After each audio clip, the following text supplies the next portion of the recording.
Good morning, good afternoon, good evening મારા વહાલા વિદ્યાર્થી મિત્રો. મારું નામ છે આશિષ ગિરી ગોસ્વામી અને હાર્દિક સ્વાગત કરું છું આપ સૌનું શિવાય એકેડમીમાં.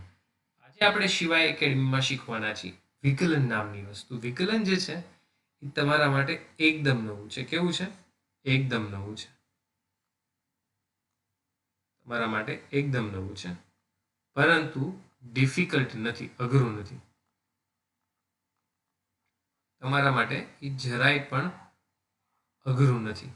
બરાબર? નવું ભલે હોય, તમારા માટે અઘરું નથી. આજે આપણે શિવાય એકેડમી સાથે રહીએ છીએ અને હું તમને એવો વિશ્વાસ અપાવું છું કે જો તમે એકેડમી સાથે છેક સુધી રહેશો તો વિકલન જે છે એ તમને નવું ભલે હોય અત્યારે તમારા માટે, પણ અઘરું ક્યારેય નહીં લાગે તમને. ચાલો તો આપણે શરૂઆત કરીએ થોડી સામાન્ય વાતોથી. સૌથી પહેલા હું તમને કહું છું 2+3. શું જવાબ આપશો તમે? 5.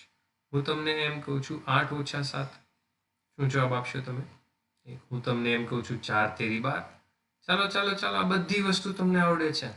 4 તેરી 12. હું તમને એમ કહું છું 8×4. તો 4 ના ઘડિયામાં 8 ક્યારે આવશે? 2 ઉપર. જોયું તમે? આ બધી જ વસ્તુઓ જે છે ને એ શું છે ખબર છે? ગાણિતિક પ્રક્રિયા છે. શું છે? ગાણિતિક પ્રક્રિયા. સૌથી પહેલી જે લાઈન છે ને, સૌથી પહેલી લાઈનમાં તમે એક સરવાળાની ગાણિતિક પ્રક્રિયા કરી. બીજી લાઈન જે છે ત્યાં તમે બાદબાકીની ગાણિતિક પ્રક્રિયા કરી. આ જે ત્રીજી લાઈન છે ત્યાં તમે ગુણાકારની ગાણિતિક પ્રક્રિયા કરી. અને આ જે ચોથી લાઈન છે ત્યાં તમે ભાગાકારની ગાણિતિક પ્રક્રિયા કરી. મતલબ 4 લાઈનમાં તમે 4 અલગ અલગ ગાણિતિક પ્રક્રિયા કરી. સૌથી પહેલી લાઈનમાં તમને સરવાળાની ગાણિતિક પ્રક્રિયા કરવાની છે. ક્યાંથી ખબર પડી? આ નિશાની ઉપરથી. જુઓ તો જરા ધ્યાનથી જોજો. આ જે નિશાની છે ને, આ નિશાનીને જ્યારે તમે જુઓ છો ત્યારે તમને આઈડિયા આવી જાય છે કે તમારે સરવાળાની ગાણિતિક પ્રક્રિયા કરવાની છે.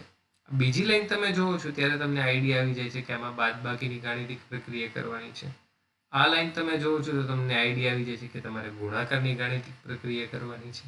આ લાઈનને તમે જુઓ છો, અહીંયા જો આ નિશાનીને તમે જુઓ છો તો તમને ખબર પડે છે કે ભાગાકારની ગાણિતિક પ્રક્રિયા કરવાની છે. તો અલગ અલગ ગાણિતિક પ્રક્રિયાઓ માટે તમારી પાસે કોઈક ચોક્કસ નિશાની હોય છે, કોઈક ચોક્કસ સિમ્બોલ હોય છે. જો આ ચારેયના સિમ્બોલ અલગ અલગ છે. દેખાય છે તમને? આ 4 શું છે? તો કે સિમ્બોલ છે, નિશાની છે. જો આવી રીતે આપણે વિકલનની વાત કરીએ તો વિકલન જે છે, વિકલન એ શું છે?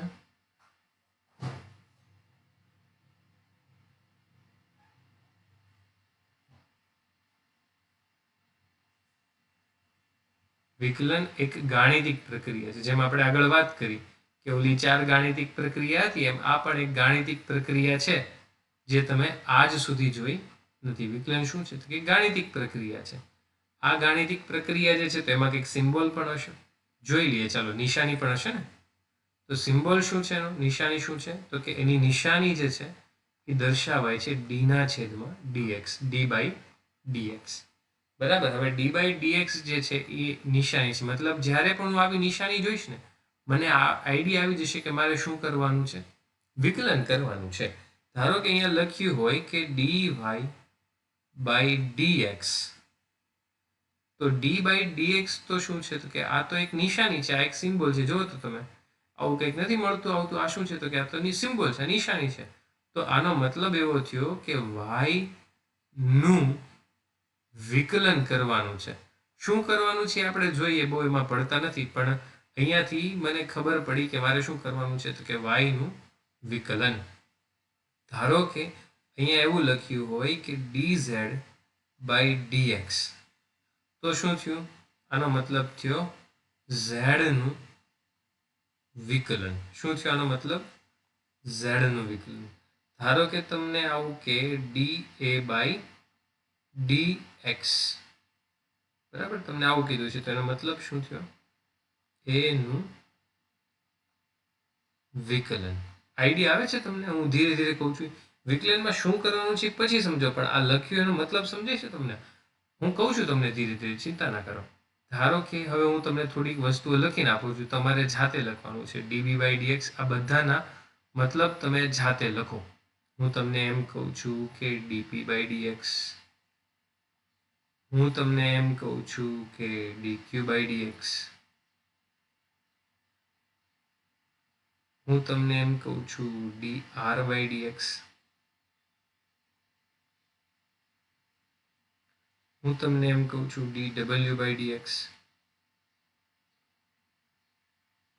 બરાબર, આ બધાના મતલબ તમે લખો સાથે. ચાલો વિડીયોને પોઝ કરી દો અને આ બધાના મતલબ લખો. પછી હું જે મતલબ લખું છું એની સાથે ચેક કરી જોજો તમારો જવાબ છે સાચો છે કે નહીં.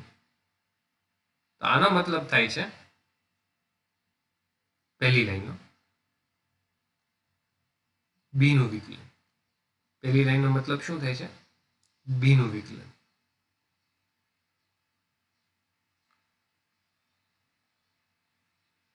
બીજી લાઈનનો મતલબ શું થાય તો કે પી નું વિકલન.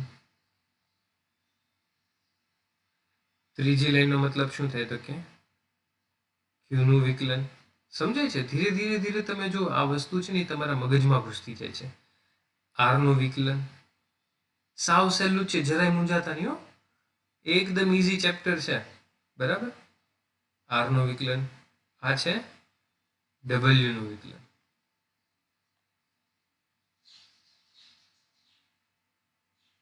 બધામાં ટપકું કરવાનું ભૂલાઈ ગયું છે, એક સાથે કરી નાખ્યું. બરાબર, હોલસેલના ભાવે. બરાબર, તો આપણું ઘરનું જ છે. ચાલો આમાં તો કરેલા છે.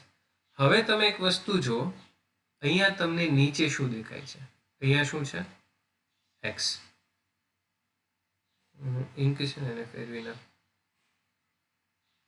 અહીંયા નીચે શું દેખાય છે? એક્સ. અહીંયા શું દેખાય છે? એક્સ. અહીંયા શું દેખાય છે? એક્સ. અહીંયા જોજો, અહીંયા શું દેખાય છે તમને? એક્સ, એક્સ, એક્સ, એક્સ અને એક્સ. અહીંયા પણ એક્સ. બરાબર, તો હકીકતમાં મેં જે લખ્યું ને અહીંયા કે વાયનું વિકલન, એ વિધાન થોડું અધૂરું છે. નીચે જે એક્સ છે એનું કંઈક કરવું પડશે કે નહીં? અહીંયા જે એક્સ છે એનું વાયનું વિકલન ખરું, પણ અહીંયા તમારે લખવાનું છે એક્સની સાપેક્ષે. શું લખવાનું છે તમારે? એક્સની સાપેક્ષે. આ બધાનો મતલબ શું થાય? જો બધું કહું છું તમે જરાય ચિંતા ન કરો, અત્યારે ખાલી મતલબ લખવાની ટ્રાય કરો. હું જે કહું ને એ તમને ખબર પડવી જોઈએ. વિકલન શું થાય, ની સાપેક્ષે શું થાય, એ બધી વસ્તુ આપણે ધીરે ધીરે જોઈશું. અહીંયા ઝેડ નું વિકલન લખ્યું છે એ બરાબર છે, પણ વાક્ય અધૂરું છે. હજી આની પાછળ શું લખીશું? કોની સાપેક્ષે? એક્સની સાપેક્ષે. બરાબર, એક્સની સાપેક્ષે. ચાલો એની પછી શું લખ્યું છે તો કે એનું વિકલન કોની સાપેક્ષે? એક્સની સાપેક્ષે. એના પછી તમે જો, એના પછી લખ્યું છે પી નું વિકલન પણ એક્સની સાપેક્ષે. પછી શું લખ્યું છે? ક્યુ નું વિકલન પણ નીચે કોણ છે? એક્સ. તો અહીંયા શું આવશે? એક્સની સાપેક્ષે. આવડે છે તમને? વાત ખબર પડે છે? ચાલો, ખૂબ સરસ. આમ જ કરવાનું છે, બસ આમ જ ધીરે ધીરે કોન્સેપ્ટ બિલ્ડ કરવાનો છે. આમાં કોઈ નવી વસ્તુ નથી.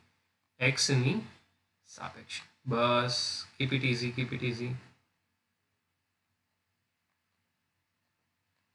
ધારો કે અહીંયા હું લખું તો શું લખાશે? આર નું વિકલન પણ એક્સની સાપેક્ષે. અહીંયા ડબલ્યુ નું વિકલન પણ એક્સની સાપેક્ષે. હવે તમે જોજો, આપણે કોન્સેપ્ટને થોડો વધુ બિલ્ડ કરીએ. હવે હું તમને હજી એક નવી વસ્તુ લખીને દઉં. હું એમ લખું છું હવે કે D A by D Z. તો આ પણ વિકલન જ થયું. આ શું થયું? એનું વિકલન. ફરી વખત આ શું થયું? એનું વિકલન. પણ કોની સાપેક્ષે? તો કે ઝેડની સાપેક્ષે. વાત સમજાય છે તમને? ધીરે ધીરે વાત તમને ગળા હેઠે ઉતરતી જાય છે. એનું વિકલન ઝેડની સાપેક્ષે. હું એમ લખી દઉં કે ડી એ બાય ડીબી. તો આ વિકલન થયું. ડી એ બાય ડીબી છે શું છે?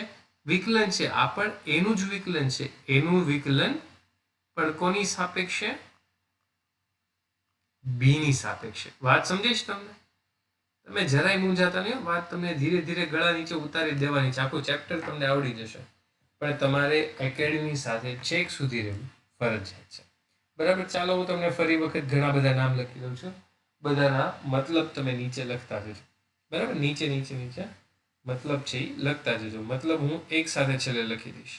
ચાલો એના પછી હું લખું છું ડીપી બાય ડીઆર. એની પછી હું લખી દઉં તમને ડીઆર બાય ડીઝેડ. ઘણા બધા ઉદાહરણો થઈ શકે છે. એના પછી હું તમને લખી દઉં ડીએક્સ બાય ડીક્યુ. હું તમને એવું લખી દઉં કે DP by DW, DW by DY, dq by dt, dx by dt વગેરે વગેરે. બરાબર. એટલા ઉદાહરણો છે ને આગળના પેજ ઉપર બે છે. ચાલો વિડીયોને પોઝ કરો અને પોઝ કરીને બધાના નામ લખો. પછી હું લખો એની સાથે તમે ચેક કરી જોજો તમે સાચું લખ્યું છે કે નહીં. ચાલો પોઝ કરી દો. તો ડીપી બાય ડીઆર નો મતલબ થાય છે ફરી વખત પી નું વિકલન, પી નું વિકલન આર ની સાપેક્ષે. આ થાય છે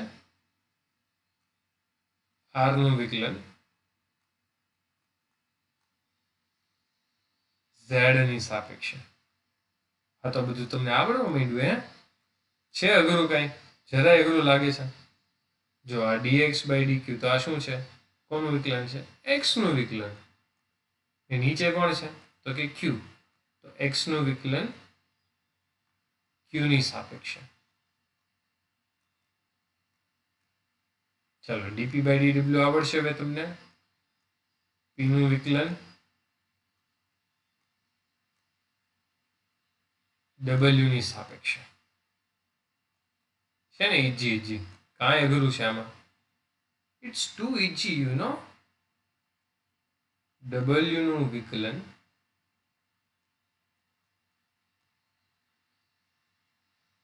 વાય ની સાપેક્ષે.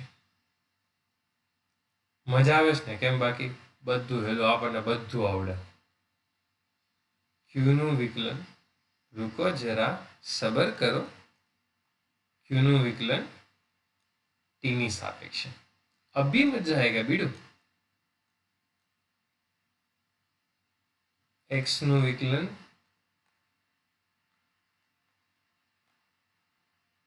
ટી ની સાપેક્ષે.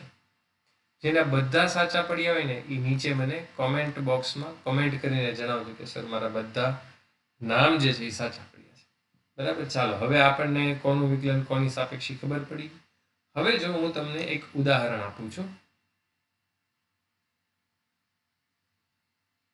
ઉદાહરણમાં તમે જુઓ તમારી પાસે સૌથી પહેલું ઉદાહરણ વિકલનનું તમારી પાસે છે D by DX of X square. બરાબર. મતલબ મારે એક્સ સ્ક્વેર નું વિકલન કરવાનું છે એક્સ ની સાપેક્ષે. વાત સમજાણી તમને? ચાલો હું સ્ટેટમેન્ટ લખી દઉં પહેલા. એક્સ સ્ક્વેર નું વિકલન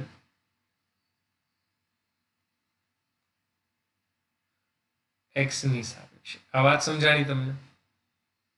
જે આપણે આગળ લખતા હતા. જ્યારે આવું થાય ત્યારે શું કરવાનું? તો કે જે આગળ હોય ને, ઉપર હોય ને, ઉપર જો આ ઘાત છે કે નહીં, ઘાતને આગળ લખી નાખવાની. ઘાત જેમ છે એમ લખી નાખી, પણ ગુણાકારમાં. એને ગુણ્યા એક્સ છે તો એક્સ, વાય હોય તો વાય, ઝેડ હોય તો ઝેડ, જે હોય. બરાબર. એની જે ઘાત છે એમાં શું કરવાનું? તો કે આપણે એકનો ઘટાડો કરી દઈશું. તો કે ઉપર થઈ જશે ઘાત -1. અહીંયા ઘાત કેટલી છે? તો કે ઘાત છે 2. X as it is. અને એક્સ ની થઈ ગઈ 2. એક્સ ની માથે જે ઘાત છે એ શું થઈ? તો કે કોઈ કામ કેમ નથી કરતા? બસ નહીં યાર, નહીં કરવા દો કે હું 2 - 1. તો આ થઈ ગઈ 2 એક્સની ઉપર 1 ઘાત. વાત સમજમાં આવી? તો એક્સ સ્ક્વેરનું એક્સની સાપેક્ષે વિકલન શું થાય? 2x. શું જવાબ આવ્યો તમારે? 2x.